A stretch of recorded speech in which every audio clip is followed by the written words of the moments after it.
यह lecture BSO, CGL और SSC और रेलवे के लिए इम्पोर्टेंट है। आज बात करने वाले हैं जो हमारे पैर में हड्डी होती है उसके बारे में, और उनमें कौन कौन से जॉइंट होते हैं, कौन कौन से फ्लूइड पाए जाते हैं उसके बारे में पढ़ते हैं। तो सबसे पहले ये जो बोन है, पहला वाला हड्डी जो पैर के हड्डी पाया जाता है, और यहाँ पे एक और बोन का जो नीचे वाला हड्डी हो गया पैर का। तो यहाँ पे क्या होता है, ये घुटना होता है, तो घुटना के ऊपर क्या है, एक पटेला पाया जाता है जिसे नी बोन भी कहा जाता है। ठीक है, और नी बोन के चारों तरफ, अगर इसके चारों तरफ बात करिए तो इसको हम बोलते हैं, इसको बोलते हैं साइनोवियल मेम्ब्रेन। हिंदी में भी इसको साइनोवियल झिल्ली कहा जाता है। और साइनोवियल झिल्ली का काम होता है कि कभी अगर हम झटका पैरों मतलब चलते हैं तो जो झटका लगता है पैरों पे, उस झटका को क्या करना, उसको अवशोषित करना, उसको झटका कम लगने के लिए इसको किया जाता है कि हमारे पैरों पे झटका कम लगे, इसके लिए ही साइनोवियल मेम्ब्रेन यहाँ बना रहता है। उसके बाद ये इसके आसपास में ये जो फ्लूइड दिख रहे हैं इसको साइनोवियल फ्लूइड कहा जाता है। साइनोवियल फ्लूइड का काम होता है कि साइनोवियल ये लुब्रिकेंट यानी स्नेहक के रूप में, जब हम चलते हैं तो पैरों के बीच में क्या होता है, दोनों पैरों के बीच में ये घर्षण होता है, तो उस घर्षण को कम करने के लिए यहाँ पे साइनोवियल फ्लूइड को यहाँ पे हम लोग यूज़ करते हैं। ठीक है, और इसके बीच क्या जिगजैग एथी बना होता है, और यही इसी को क्या कार्टिलेज उपास्थि कहा जाता है। इसको क्या बोला जाता है, कार्टिलेज उपास्थि। इसको क्या बोलते हैं, कार्टिलेज उपास्थि कहा जाता है। ठीक है, और इसके ऊपर एक लिगामेंट का एक परत बना होता है। लिगामेंट क्या होता है कि बोन को बोन से जोड़ने का काम करता है लिगामेंट, और ये पीला कलर का होता है, येलो कलर का। उसके बाद साइनोवियल फ्लूइड हड्डी के जोड़ पर मूवमेंट के कारण होने वाले फ्रिक्शन को कम करता है। जब हम मतलब चलते हैं तो हमारे पैर के हड्डी के बीच में क्या होता है, घर्षण लगता है, और उसी घर्षण को कम करने के साइनोवियल फ्लूइड यानी साइनोवियल द्रव्य का यूज़ होता है हमारे शरीर के पैर के शरीर में। साइनोवियल जॉइंट के बारे में जानते हैं कि पाइवोट जॉइंट जिसे खूंटी संधि कहा जाता है। तो खूंटी संधि कहाँ होता है, तो हमारा जो गर्दन होता है, तो गर्दन के बीच में क्या है, एक एटलस एक एक्सिस होता है। एटलस और एक्सिस के बीच में यहाँ पे क्या पाया जाता है, पाइवोट जॉइंट पाया जाता है। तो बोलते हैं कि जो एटलस होता है और एक्सिस बोन होता है, तो उसके बीच में ही पाइवोट खूंटी जॉइंट पाया जाता है। बॉल जॉइंट और सॉकेट जॉइंट क्या होता है, जिसे कंदुक खलिका संधि कहा जाता है। इस जॉइंट में 360 डिग्री मतलब वो घूम सकता है, 360 डिग्री घूम सकता है। जैसे कि कंधे पर जो जोड़ होता है वो भी 360 डिग्री घूम सकता है। कुल्हे का जो हड्डी होता है वो भी 360 डिग्री पे घूम सकता है। एक होता है हिंज जॉइंट जिसे कब्जा संधि कहा जाता है। तो इस जॉइंट में क्या होता है कि एक ही डायरेक्शन में मतलब एक ही दिशा में क्या होता है, घूमता है, एक ही दिशा में घूमता है। जैसे कि जो कोहनी होता है, एल्बो होता है, उसको अगर घुमाए तो एक ही दिशा में घूमेगा। नी घुटना जो होता है, घुटने का जो होता है, घुटने का जोड़ वो भी क्या होता है, एक ही दिशा में घूमता है। और उंगली की हाथों की जो होती है वो भी एक ही दिशा में घूमता है। एक होता है ग्लाइडिंग, जैसे विसर्पी संधि कहा जाता है। इससे बोन एक दूसरे को फिसलती है, मतलब इसमें क्या होता है, बोन एक दूसरे पे क्या होता है, फिसलती है। जैसे कि कार्पल यानी जो कलाई की हड्डी होती है, जिसे रिस्ट वो जुड़ा रहते हैं, और उस पर क्या होता है, एक दूसरे पे फिसलन होता है। टार्सल और एंकल जो हड्डी होती है वो भी, जैसे टखना और एरी की हड्डी, वो भी क्या होती है, ग्लाइडिंग जॉइंट, वहाँ पे विसर्पी जॉइंट होता है।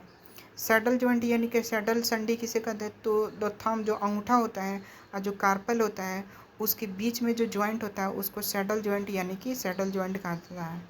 जैसे कि यहाँ पे देखते हैं, यहाँ पे क्या पाया जाता है, यहाँ पे ये जो ये वाला हिस्सा है, इसके पीछे वाला हिस्सा, इसमें पाइवोट जॉइंट होता है। उसके बाद यहाँ पे जो जॉइंट होता है इसको ग्लाइडिंग जॉइंट कहा जाता है। उसके बाद यहाँ पे इसको हिंज जॉइंट एक ही दिशा में मूव करता है, ये भी एक ही joint. Ball and socket joint किसे कहा जाता है, बॉल एंड सॉकेट जॉइंट की कहा जाता है यहाँ पे। उसके बाद सैडल जॉइंट, यहाँ पे क्या सैडल जॉइंट होता है।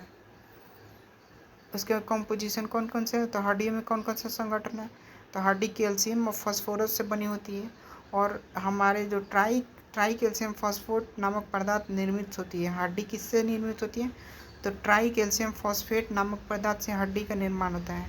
और बोन के निर्माण में विटामिन डी क्या होता है, महत्वपूर्ण होता है। और बोन के स्टडी को क्या ऑस्टियोलॉजी कहा जाता है, क्या ऑस्टियोलॉजी कहा जाता है। और हड्डी जब हमारे शरीर में बनता है उसको ऑस्टियोजेनेसिस कहा जाता है। और हमारे शरीर में 50% तक क्या बोन में हड्डी बोन में जल पाया जाता है। और वह जो हमारे बोन में जो हड्डी होती है, मतलब बोन में जो पानी होता है, वो बोन के निर्माण में क्या होता है, मदद करता है।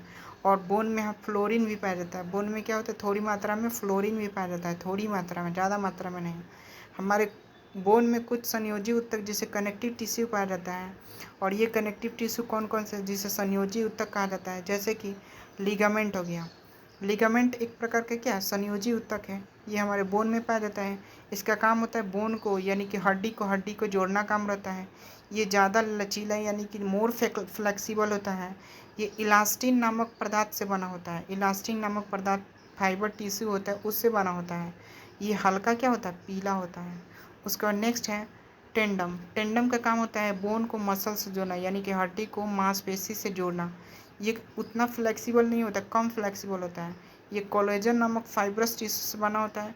इसका रंग कैसा होता है, सफ़ेद होता है। जैसे देख सकते हैं यहाँ के चित्र में हम देखें, यहाँ देखें, ये वाला जो बोन है इसको बोन बना जाता है। और ये जो यहाँ वाला हिस्सा है इसको लिगामेंट कहा जाता है, जो पीला कलर का। और ये वाला जो हिस्सा देख रहे हैं इसको टेंडम कहा जाता है। और ये जो रेड कलर का उसको मसल्स कहा जाता है। और ये वाला जो हिस्सा है इसको बोन कहा जाता है।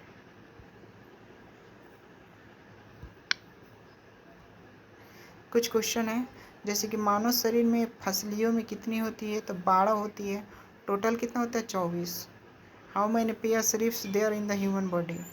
नेक्स्ट क्वेश्चन है का the number of teeth that are develop in life time of human. मानव शरीर में 2 बार विकसित होने वाले दांत की संख्या कितनी होती है, 20 होती है। उसके बाद the most abundant element of the human, तो ऑक्सीजन है सबसे महत्वपूर्ण। प्रचुर मात्रा में कौन पाया जाता है, ऑक्सीजन पाया जाता है हमारे शरीर में। नेक्स्ट क्वेश्चन है कि मिलान करना है यहाँ पे, तो ब्रेथ बोन को क्या कहा जाता है, ब्रेथ बोन को स्टर्नम कहा जाता है, या इसी को चेस्ट बोन या टाई बोन भी कहा जाता है। कॉलर बोन किसे कहा जाता है, क्लेविकल जो ब्यूटी बोन जिसे कहा जाता है उसको कॉलर बोन, नी जिसे पटेला कहा जाता है, और शोल्डर बोन को ही स्कैपुला कहा जाता है। ठीक है। The bone are together elastin tissue, तो लिगामेंट जो इलास्टिन टिश्यू होता है, लचीला कौन है, इलास्टिन जो येलो कलर का होता है। Where is the malleus bone located in ear, malleus middle ear में होता है, मध्य अथी में। मेलियस हड्डी कहाँ स्थित होता है, तो मध्य कान में होता है, बीच वाला कान में। और शरीर में यकृत और कंकाल के मांसपेशियां मुख्य रूप से संग्रहित है, जिसका ऊर्जा क्या है, ग्लाइकोजन को क्या करना है, स्टोर करना। उसके बाद यहाँ पे which of the following is moving skull bone, कहता है निम्नलिखित में कौन से खोपड़ी की हड्डी है, तो खोपड़ी की हड्डी मैडिबल है, गतिशील है। खोपड़ी में यही हड्डी है जो गतिशील है, मैडिबल।